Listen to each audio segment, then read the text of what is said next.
Баршаңызға сәлем.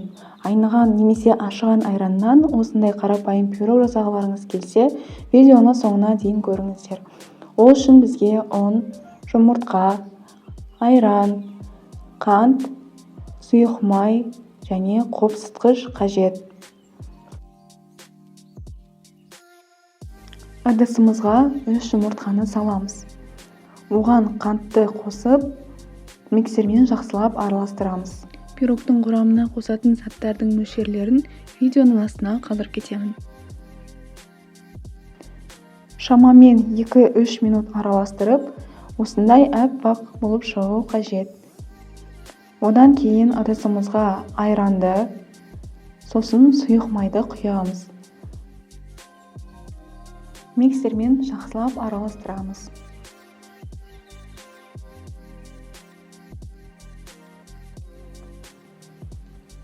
Одан соң ұнды жайлап шетінен салып отырамыз. Жан-жағы ұн шашырап кетпеу үшін миксермен жайлап араластырып тұрамыз. Содан соң қалған ұнды саламыз.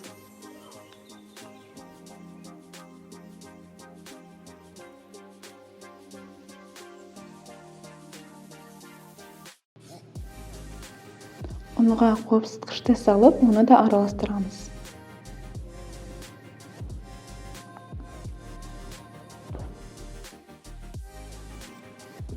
Міне, осындай болып, қою болып шығуы қажет. Одан соң майды ыдысымыздың түбіне жағып аламыз.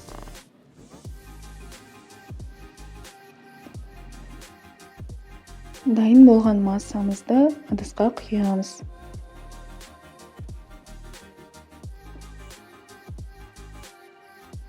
Бетін тегістеп жібереміз.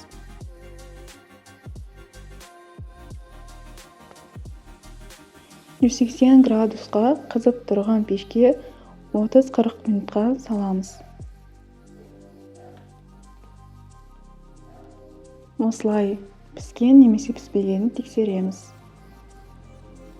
Пирогымыз көтеріліп, өте дәмді болып піседі.